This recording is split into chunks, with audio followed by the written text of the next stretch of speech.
ഇന്ന് തന്നെ ഡൗൺലോഡ് ചെയ്യൂ. കാണൂ നിങ്ങളുടെ ഫേവറേറ്റ് ഷോസ്. സ്വന്തം ബർത്ത്ഡേക്ക് ഒരാൾ ക്ഷണിച്ചതിന്റെ രീതിയാണോ ഞാൻ ഈ കേട്ടത്? ഇത്രയൊക്കെ വളച്ചു കെട്ടേണ്ട ആവശ്യമുണ്ടോ? എന്റെ ബർത്ത്ഡേ ആണെന്ന് ഒരു വാക്ക് പറഞ്ഞാൽ കൃത്യസമയത്ത് ഞാൻ അവിടെ എത്തില്ലേ? ഞാൻ നിന്നെ അങ്ങനെയാണ് കാണുന്നത് കുട്ടി. നിന്റെ ബർത്ത്ഡേ എന്ന് പറഞ്ഞാ എനിക്ക് എന്റെ സ്വന്തം മോളുടെ ബർത്ത്ഡേ തന്നെ അല്ലേ? അതെന്താ? ഈ ലോട്ടറി കച്ചവടേ ദിവസം ഉള്ളതാ. ഒരു ദിവസം മുടക്കിയാലേ വരുന്നവരെ പിന്നെ ഈ വഴിക്ക് കാണില്ല. എന്തായാലും നാളെ വേണ്ട. ഓ, അമ്മയ്ക്കെന്താ എവിടെയെങ്കിലും പോവാനുണ്ടോ? എനിക്ക് എവിടെയും പോവാനൊന്നുമില്ല. നാളത്തെ ദിവസത്തിന് പ്രത്യേകത എന്തെങ്കിലും ഉണ്ടോ? നാളെ കട തുടങ്ങലും തിക്കും തിരക്കുമായിട്ടൊക്കെ അത് മറന്നു അല്ലേ? എടി, നാളെ നിന്റെ പിറന്നാളാ. അയ്യോ, എന്നിട്ട് ഇന്ന് രാവിലെ പോലും എന്നോടൊന്നും പറഞ്ഞില്ലല്ലോ. രാവിലെ ഞാൻ അടുക്കളയിൽ നിന്ന് വിളിച്ചു പറയുന്നുണ്ടായിരുന്നു. അപ്പോഴേക്കും നീ ഇറങ്ങി പോയില്ലേ? അതെ, നമ്മൾ സാധാരണ ചെയ്യുന്ന പോലെ ചെറിയ രീതിയിലാണെങ്കിലും നമുക്കൊന്ന് ആഘോഷിക്കണം. അതുകൊണ്ടാ പറഞ്ഞേ. എന്തായാലും ഈ നാട്ടിൽ വന്നിട്ടുള്ള ആദ്യത്തെ പിറന്നാളല്ലേ. കട തുടങ്ങിയിട്ടും അങ്ങനെ. അപ്പൊ പിന്നെ നമുക്ക് ചെറുതാക്കണ്ട. വേണ്ടപ്പെട്ട ആരെങ്കിലും ഒക്കെ വിളിക്കാം. എന്തായാലും മോളിക്കുട്ടിയെ വിളിക്കാന്ന് ഞാൻ കരുതി. പിന്നെ അറിയേ? അതെ, ഞാൻ കട തുടങ്ങുന്ന കാര്യം പറഞ്ഞിട്ടും അവധി പറഞ്ഞൊരു ടീമുണ്ട്. നമ്മുടെ ദുബായ് മാമനും സുനന്ദേച്ചിയും. അവരെന്തായാലും വിളിക്കണം. നിർബന്ധമായിട്ടും വരാൻ പറയണം. അതാവുമ്പോ അവരെന്ന് കാണുകയും ചെയ്യാലോ. എന്ന് ഞാൻ അവരൊന്ന് വിളിക്കട്ടെ.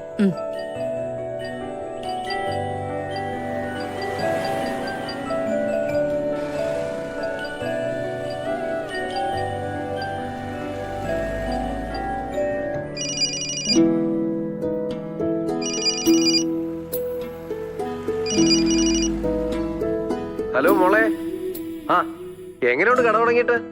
കുഴപ്പമില്ല ഗോപാല മാമ, നന്നായിട്ട് പോകുന്നുണ്ട്. ഒരു കാര്യമുണ്ട് മോളെ, ഇനിയിപ്പോ കുറച്ചു പേര് വന്നിട്ടേ പറ്റുപുസ്തകം തുടങ്ങാനൊക്കെ പറയും. മോളെ, ലോട്ടറി കടം കൊടുത്തു കളയല്ലേ? അത് പിന്നെ തിരികെ കിട്ടുന്ന കാര്യം വലിയ പാടാ. അതൊന്നുമില്ല. പിന്നെ ഞാനേ ഒരു കാര്യം പറയാനാ വിളിച്ചത്. നാളെ എല്ലാവരും കൂടെ ഒന്നിങ്ങോട്ട് വരുമോ? എന്താ മോളെ, എന്തെങ്കിലും വിശേഷമുണ്ടോ? നാളെ എന്റെ പിറന്നാളാ. എല്ലാവർക്കും കൂടി ഒന്നിച്ചൊന്ന് കൂടിയാലോ എന്നൊരാലോചന. അത് ഗോപാലമ്മ ഒഴിവുകളൊന്നും പറയാൻ നിൽക്കണ്ട. എന്തായാലും വന്നേ പറ്റൂ. ആയിക്കോട്ടെ മോളെ, എന്തായാലും ഞങ്ങൾ നാളെ അവിടെ എത്തിയിരിക്കും. പോരെ? ഇപ്പൊ അത് മതി. പക്ഷെ നാളെ രാവിലെ വിളിച്ചിട്ട് പെട്ടെന്നൊരു അത്യാവശ്യം വന്നു പോയിന്നൊന്നും എന്നോട് പറയാൻ നിൽക്കണ്ട. ഇല്ലെന്നേ, വരാൻ തീരുമാനിച്ച വന്നത് തന്നെ. വന്നില്ലെങ്കിൽ ഇനി മോള് ദുബായ് മാമനോട് മിണ്ടണ്ട. ഞാൻ കടയിലാ. ഇവിടത്തെ അമ്മയുണ്ട്. അമ്മ എനിക്ക് ചോറും കൊണ്ട് വന്നിരിക്കാ. ആണോ? ഗോപാലെ, തങ്കം, വിവരങ്ങളൊക്കെ ഞാൻ അറിയുന്നുണ്ട്. തങ്കത്തിന്റെ സങ്കടമൊക്കെ മാറിയില്ലേ? ഒരുവിധം. ദൈവാനുഗ്രഹം കൊണ്ട് പറ്റിയൊരു സ്ഥലത്താ വന്നു പെട്ടത്. ഒക്കെ മാറും തങ്കം. തങ്കം കഷ്ടപ്പെട്ടതിനൊക്കെ ദൈവം പ്രതിഫലം തരും. ഞങ്ങളെ രാവിലെ അങ്ങ് എത്തിക്കോളാം. വരാതിരിക്കല്ലേ, കാണാൻ കൊതിയായതുകൊണ്ട്. സമ്മതിച്ചു തങ്കം, വന്നിരിക്കും, ഉറപ്പ്. എന്നാ ശരി.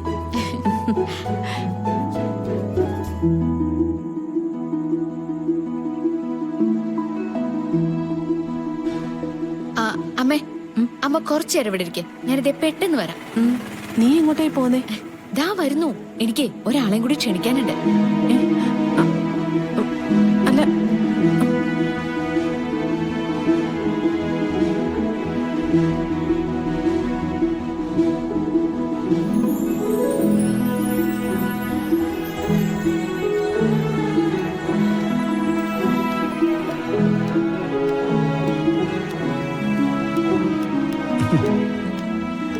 ഞാനങ്ങ് കടയിലേക്ക് വരുമായിരുന്നല്ലോ മോളെ. അതൊന്നും സാരല്ല. സാറിനോടെ ഒരു പ്രധാനപ്പെട്ട കാര്യം ചോദിക്കണായിരുന്നു. എന്താ പറഞ്ഞോ? സാറ് ഒരു പാവപ്പെട്ട കുട്ടിയുടെ ബർത്ത്ഡേക്ക് വിളിച്ചാ സാറ് പോവോ? ഇതൊരു വല്ലാത്ത ചോദ്യമാണല്ലോ. എന്താ സംഭവം? ഈ നാട്ടിലുള്ള ഒരു കുട്ടിയുടെ ബർത്ത്ഡേയാ. ആ കുട്ടിക്കും അവരുടെ അമ്മയ്ക്കും വലിയ ആഗ്രഹം എന്താന്ന് വെച്ചാ നാട്ടിൽ അറിയപ്പെടുന്ന അനിയ സാറ് ആ കുട്ടിയുടെ ബർത്ത്ഡേക്ക് എത്തണം എന്നുള്ളതാ. ഹനീൻ സാറിനെ ഇപ്പൊ നാട്ടിൽ അറിയപ്പെടുന്നത് 10-20 കൊല്ലം ജയിലിൽ കിടന്ന ഒരാളെന്നാ. അതും നിസ്സാര കുറ്റമല്ലേ, കൊലപാതകം. എന്നിട്ട് ആരാ മോളെ എന്നെ ഗസ്റ്റായിട്ട് ആഗ്രഹിക്കുന്ന കുടുംബം? അതൊക്കെ അവിടെ നിക്കട്ടെ.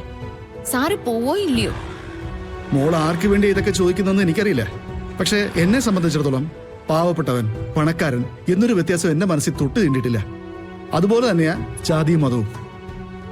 ഞാൻ ചെന്നേ പറ്റൂന്നൊരു തോന്നൽ ആ കുടുംബത്തിനുണ്ടെങ്കിൽ നിർബന്ധമായും ഞാൻ ചെന്നിരിക്കും. ഹോ, ഇപ്പോഴാ ഒന്ന് സമാധാനായത്. അങ്ങനെയാണെങ്കിൽ നാളെയാ സാർ അങ്ങോട്ട് പോവേണ്ടത്. നാളെയോ? പോകാം. പക്ഷെ പോകാനുള്ള ഇടം അറിയണ്ടേ, ആളെ അറിയണ്ടേ? അത് പറയാം. എന്നിട്ട് സാർ എന്തേലും തിരക്ക് പറഞ്ഞിട്ട് ഒഴിവാവോ? ഇതെന്താ മോളെ എന്നെ ഒരു വിശ്വാസമില്ലാത്ത പോലെ സംസാരിക്കുന്നത്? ഒരു വാക്ക് പറഞ്ഞാൽ പാലിക്കുന്നവനാണ് ശ്രീനിവാസൻ എന്ന് ഇത്രയും നാളുകൾക്കുള്ളിൽ മൂക്ക് മനസ്സിലായില്ലേ? സാർ ഒരു കാരണവശാലും ഉറപ്പില്ലാന്ന് എനിക്ക് ഉറപ്പ് തരികയാണെങ്കിൽ ഞാൻ ആളെ പറയാം. ഹാ, നാളെ ആകാശം ഇടിഞ്ഞു വീഴുമെന്ന് പറഞ്ഞാലും അതിന്റെ പേരിൽ ആ യാത്ര ഞാൻ ഒഴിവാക്കില്ല. ഇതിന്റെ അപ്പുറം വാക്ക് പറയാൻ എനിക്കറിയില്ല. ഇനി ആളെ പറ. എങ്കി ഞാനാണ് ആ കുട്ടി. എന്റെ പിറന്നാളാ നാളെ.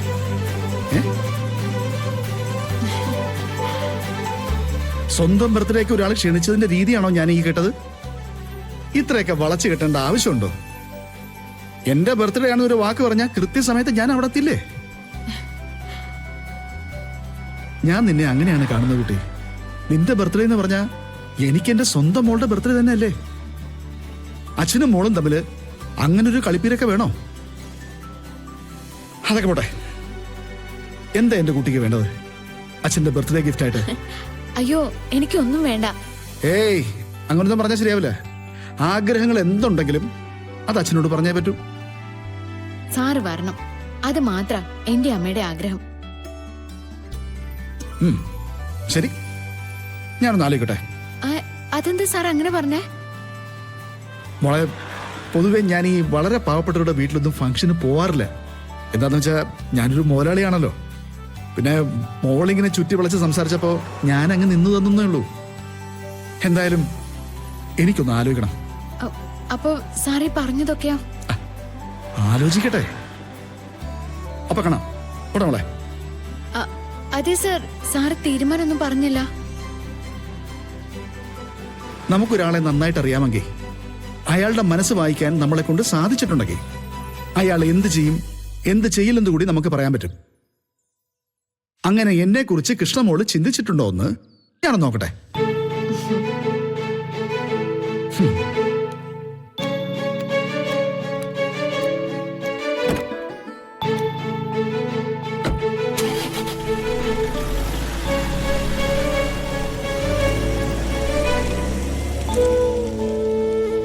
നമുക്കൊരാളെ അറിയാമെങ്കിൽ അയാളുടെ മനസ്സ് വായിക്കാമെങ്കിൽ അയാൾ എന്ത് ചെയ്യും ചെയ്യാതിരിക്കില്ല.